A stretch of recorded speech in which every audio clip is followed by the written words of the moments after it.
dhe kthehem. Beçi, çfarë mund të bëj politika ndaj Spakut?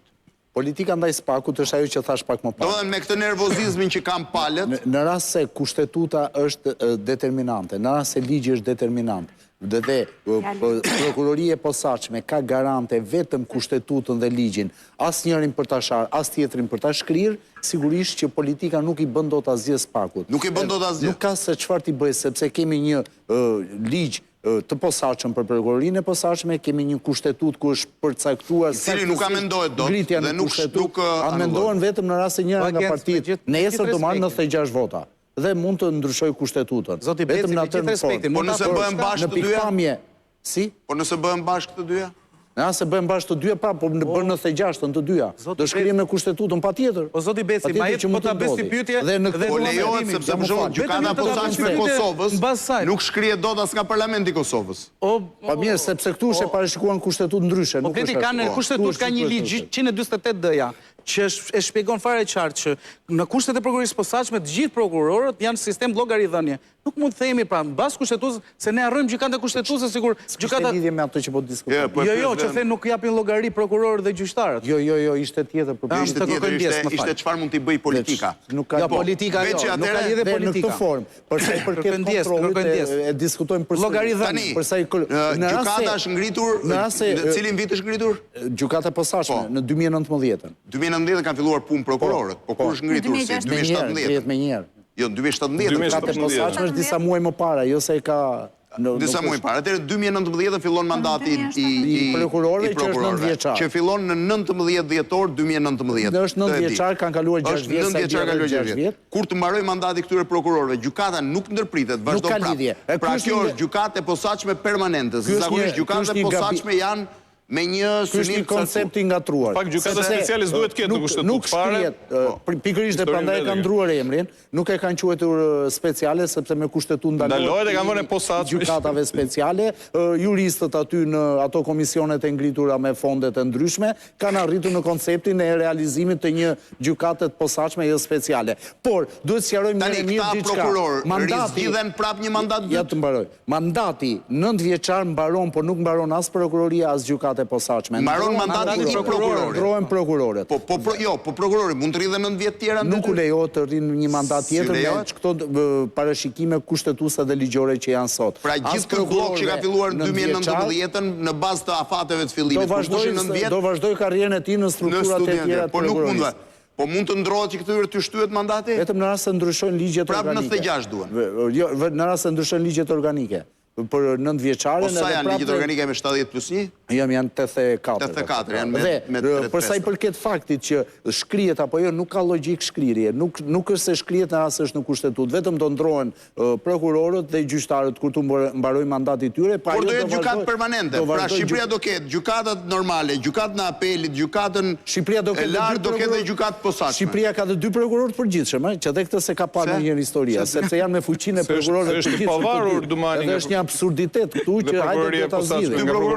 Po pra prap ke baballarët e reformës. Janë 2 prokurorë të përgjithshëm, janë të dy, po themi që ta kuptoj QQZ-ja shkuan 2 prokurorët. Të dy janë gjela në oborrin e vet, edhe nuk kanë lidhje institucionale, varësie me njëri tjetrin përveç se bashkëpunimi institucional. Tani te korrupsioni, prokuroria normale nuk gjykon dot? Prokuroria normale ka korrupsionin nën 500.000 lekë. Prokuroria e posaçme mbi 500.000 lekë dhe subjektet posaçme të përcaktuara sipas legjislacionit.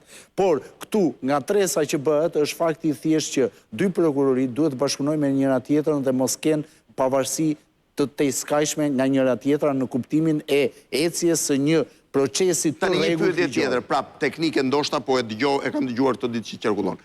Kemi një prokurit posaçme, është normale, dhe deri tani në fakt prokurit s'ke që bënë se prokuria ngre akuzë. Çështja është gjykata. Prokuria për atë punë shkon, ngre akuzë dhe shkon kërkon. Ne, gjithë sulmi është ndaj prokurisë që ngre akuzën. Pse nuk kërkohet që gjykata tjetë më në zbatim të ligjit, po i kërkohet prokurisë që të zbusi akuzën? Se unë në botë prokurorët gjithmonë të ashpër janë. Gjithmonë prokurorët... Se gjykata afërmën që tha i tjetëri vendosi... Si, jo prit, se kjo është logjika. Sigurisht që prokurorit do avancoj. Si mundi kërkosh ti Dumanit tjetë i kujdesshëm, po pse? Prokurorit do avancoj, prokurorit do heci, do zhvilloj, por mos harrojmë dhe një gjë. Kodi procedurës penale i Republikës Shqipërisë ka dhe një parim të cilin e ka dhe çdo prokurori në botë, pavarësisht që prokurori është gjithmonë represiv, gjithmonë sulmues. prokurori mbledh prova si për fajsin edhe për pafajsin e personit. Është i detyruar me ligj. Prandaj ka një lloj pozicioni jo shumë të qartë për sa i përket është ekzekutiv apo gjyqësor, por është i detyruar të mbledh prova dhe për pafajsin e personit. Është i detyruar të zbatoj rigorozisht edhe liritë dhe të drejtat e personit. Është i detyruar që të ndjek një proces të rregullt ligjor. Por sulmet që i bëhen prokurorit, siç duket, kanë frikë e pavarësie e gjykatës tërë faktorët shqiptar, se në rast se gjykata është normale, është e rregullt, është objektive, prokurori le të bëjë ç'të dojë të rrezon gjykata. Sot që flasim në referuar statistikave, si në jurisdiksion e përgjithshëm, edhe në gjykatën e posaçme, nuk kemi parë në një gjykatë që po themi në thonjza ti thyej hundët her pas here prokurorit. Tani një pyetje, mirë kemi prokurit posaçme. Po pse duhet kemi gjykatë posaçme? Po sepse është palimi që në prokuroria themelet e reformës së drejtësisë duhet të vepron gjithnjë mbi një gjykatë. Prokuroria vepron gjithnjë mbi një gjykatë. A do duhet që pastaj çdo prokurori duhet të ketë gjykatën e vet? Po, është logjika jo dhe edhe në rast se ka shumë shtete në botë që e kanë seksione pranë gjykatave të rrethave të tyre. Për shembull Spanja, Turqia ka krimin organizuar, korrupsionin ka seksione. Si themi në gjykatën e Tiranës kemi një seksion. E kuptova. Ornela, një pyetje kam unë. Ka frikë Rama nga Spaku? Në fakt, si e mendon ti? Unë personalisht nuk do të kisha zguximin të mendoja më Shqipërinë pas Spakun. Jo, a ka Rama frikë, po lëre. Po Rama nuk është kaq, unë e thash një herë, po më thanë që kisha përsëritur fjalët e Ramës në fakt, po. Në fakt, asnjë në këtë vend një njeri me mend nuk do të kishte më guximin ta mendonte Shqipërinë pas Spakun. Dhe pse? Dhe arsyeja ajo është sepse më në fund shqiptarëve për herë të parë është kthyer besimi te drejtësia. Askush nuk do të guxonte ta çonte Shqipërinë në një kurb komplet tjetër, ku ne nuk do të kishim më besim, siç nuk kemi pasur në fakt të drejtësia. Por ka një por të madhe. Tani është momenti, mendoj unë, që Spaku të vërtetoj qëndrueshmërinë e vet. A i ka bërë aksionet? Po i ka bërë. A kanë qenë këto aksionet e duhura për të bërë? Tani është momenti fiks për të vërtetuar. Dhe janë dy çështje kryesore në gjykimin tim, të cilat patjetër Spaku do të duhet i ketë në fokus në këtë moment, ose i ka besojon. Ç'do të ndodhë më tej me këto çështje që ka, se ti pak më parë them, nëse i shkojnë 3 çështje në Strasburg, çfarë do të ndodhë? Nëse ja kthen 3 çështje në Strasburg, çfarë do të ndodhë? Dhe nga ana tjetër sa qëndrueshmëri do të ketë institucione. E di sa është detyrimi që Strasburgu i ka rrasur shtetet shqiptar për vendimet e paligjshme? Tani, ne kemi një rast tjetër që është Spaku. Disa 10 milion dollar. Dhe do të duhet me patjetër. Sepse janë dhe pronat e ka shumë... Disa 10 milion dollar që do ose s'do do i paguash edhe po bëre gjelin sot, do t'i paguash nesër se... Ose ndryshe do kesh sankcione dhe një mekanizëm në fakt që do të duhet me patjetër të fillon dhe tashmë funksionimin. Dhe është tashmë momenti që filloj funksionimin. Vetërregullimi dhe përmirësimi SPAK.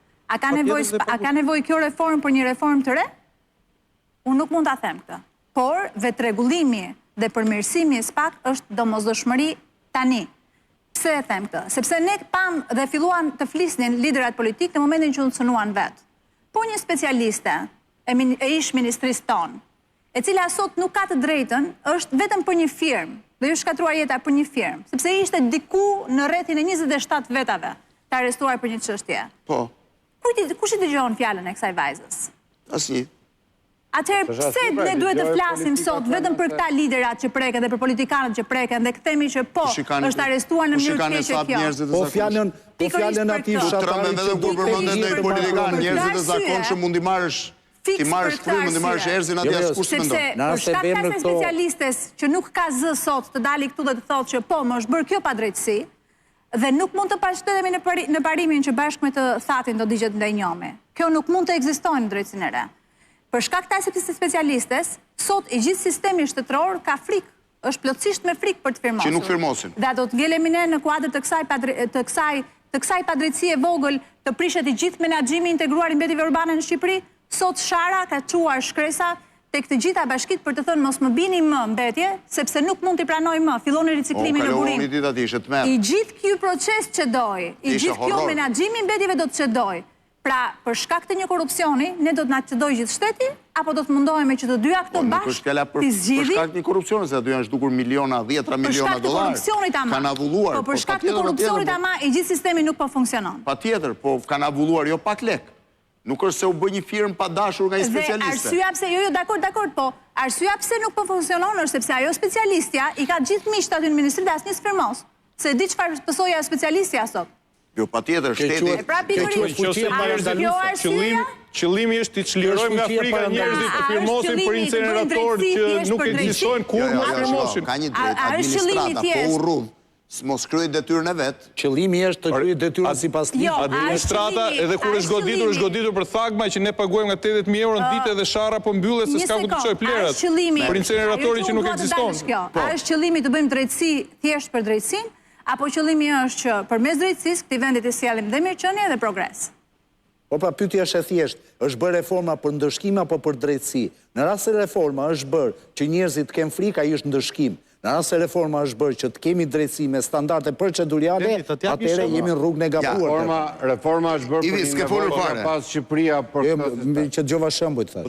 Tani kur arrim te filozofia e reformës, stepem edhe unë çik sepse nisëm krejt ndryshe edhe kemi përfunduar në një lloj skeme. Do më shpejt të garantoj për këtë. Jo, i ke me strukturë, i ke me statistika. Të gjitha këto janë kurse ne po flasim për një konsum.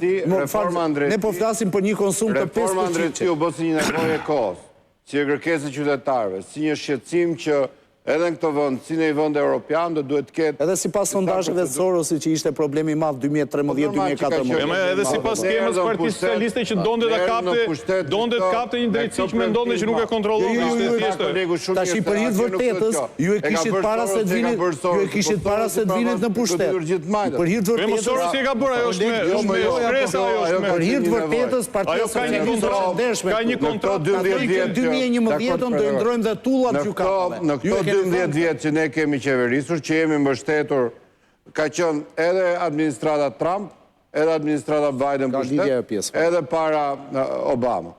Pra, të tre administratat rresht e kanë mbështetur këto proces. Pra, nuk mund të themi që ka qenë një proces vetëm për një qëllim, që ajtë godasim Sorosin. Jo, nuk është ashtu. Është se ky vend ka nevojë, ka pasur shumë nevojë për një reformë drejtësie. Dhe këto tani as mund ta mohojmë dot. A është bërë ashtu siç duhet? Po çdo gjë ka nevojë për të bërë më mirë. Dhe 5 vjetë mbasi kemi e bërë këtë proces, kemi nevojë. Që quan difekte, 5 vjetë është janë difekte se u bën nga ndikimi, se ndoshta apo nga një rrugë kundërshtarëve politikë. Jo mos e këtu kemi pra kundërshtarët politikë, asnjë kundërshtar politik nuk është akoma goditur, ndërkohë që nga krau i Partisë Socialiste dhe kjo është bërë me vetdije nga Partia Socialiste. Është bërë me vetdije sepse ne kemi 12 vjetë, ne kemi firmosur, ne kemi qenë pushtet. Ne jemi për ditë marrin vendime dhe gjitha këto vendime një ditë gjykohet. Nuk keni shumë të drejtat pjesë. Se kështu ka qenë, se kështu ndërtohet shteti. Jam shumë dakord, Kur ndërtohet një shtet demokratik, ndërtohet këte administrata në vete, këte gjyqësori që kontrollohet administratë. Edhe tash nuk është vetëm gjyqësori, nuk është gjykata e fundit, por ka kontroll të brendshëm, ka antikorrupsion, ka kontroll të lartë shtetit, ka i LKPT, pra deklarim pasurive, pra ka shumë hallka që bëjnë të kontroll. Dhe në fund fare kur ka ngjarje, dhe këtu flasim, pra, a duhet shkojnë gjitha gjëra dhe 26 veta nga një universitet të gjykojnë për një çështje që edhe mundet t'jenë 26 fajtor, e vështirë t'jenë 26 fajtor. Jam shumë dakord. Por ama nuk mundet të bëhen të ketë masa për 26 pa u hetuar, pa mbaruar jetimi. Të mbaroj jetimi, që që ka gjithë botë. Dhe ajo që ta në fillim është një nga problemet mdaja. Ne sot në sistemin e burgut shqiptar, kemi më tepër të paraburguim se sa më burgim. Kjo është 5% jo me ka lidhe vetëm me spakë. Kjo ka me të sistem, merë rrasë një të burgë dhe qikojnë burgë. Jeni autor të kësaj. Jeni autor. Përndajme jemi autor. Jemi autor dhe tani të mira dhe të qiat bashkë gjykohet. Dhe e mira nga keqja një filiol. Pra dhe tani jemi shumë mirë. Pastaj kur të kemi... Po aty në PS trëmbur shumë? Po s'ka të trëmbur për tani, se ju po ja u them pra, ne e kam thënë dhe këtu në televizionin tuaj. Edi Rama do të kemi pasur 67 ministra. Kemi pasur në këto 3 mandate në pushtet lokale janë 180 kryetar bashkie. Me qindra drejtor, me mira njerëz që kanë firmos. Tani ka disa raste që po gjykohen. Ku është frika? Të tjerët kanë bërë Edhe sot ka një shkak të klasë dhe bita kort ka mua. Në shkonë është të kushe njef administratu dhe di që gjdo firmë tjetë njerë do të gjykohet. Kanarë të prokurorët amerikanë në Balkan. Ka shumë vendime për të mirë në këtë vëndi. Dhe halli është Ne jemi krenar për të kemi bërë. Ne jemi krenar për të kemi ndërtuar Halli i Ramës është ato lekët Qajni hallin e Tiranës, nuk e din as ato çka kanë bërë, nuk e din Tirana çka kanë bërë. Jo, kanë ardhur një grup prokurorësh amerikanë, Ballkan ishin në Bosnjë për momentin. Qajni hallin e Tiranës, Tirana një hall ka ta fushë Shqipërinë Bashkimin Evropian. Ka bërë aq mirë në këtë vend sa për 2 vjet ne do mbyllim negociatat brenda 2030 deri në Bashkimin Evropian. Do mbështesni ju si opozitë të pak, a do mbështesni ju dhe shikojmë. Përsa keni mbështetur. Mbas 11 janar, mbas 11 majt, shohim a do mbështesni mbas 11 majt. Të shkosh prapë shtëpi dhe do kuptosh se çfarë do bëjë njëri tjetër. I fali me këtë mendje që ke. O zoti Klosi, ta diskutojmë çik me profesionalizmin e Spakut. Neni 8 a 2 e mund të ma konfirmojnë juristët. Nuk është vetëm Spaku jeta jonë, më flasim për gjëra të tjera. Po është jeta jonë, për sakona 10 sekondë, është jeta jonë për sakona merr lek nga xhepat. Në Neni 8 a 2-shi thotë Çfarë thotë? Patjetër, thotë që sipas kodit procedurës penale, prokurori duhet provojë sikur provon dhe fajsin dhe pa fajsin. Po prit, patjetër, në të njëjtin kontekst. Prova dhe në drejtin pa fajsis. Prit, pa fajsis. Dhe prandaj ato vendimet e gjykatës së Strasburgut që ne do paguajmë lek nga xhepat tona për rastin e zotit Berisha që ndoshta mund t'i vinë zotit Kaso më mirë në li. Zoti Berisha për shembull, që pas nëntorit, gjyqtarja vendosi ta linte të ishte masën e arrestit shtëpisë, e la detyrim paraqitje. Tani, zoti Berisha ka 4 muaj që s'është as arrest shtëpie, as po jepet një vendim për të. Kjo vonesë shpjegohet sipas juristëve shpjegohet që është e arsyetueshme, ka gjyqi që zgjasin më shumë. Po në fal, nëse zoti Berisha këto 4 muaj, po flasim, po marr kod i shembull kod, nëse do ishim në burg, a do e paguanin për ditë e burgut ne, nëse do shprehej gjykatat pushonte çështën mos ta kalon. E paguash fare mirë dhe ato. Prit, patjetër. Në këto vendimet sa paguhet këto raste? Gjysma e arrestit burg dhe rreth 20-30 mijë lekë vjetra duhet jetë ditë. $3 euro në ditë. Natërisht e rregullohet prapa ajo. O Blendi, prandaj profesionalizmi duhet diskutuar. Jo vetëm si standard.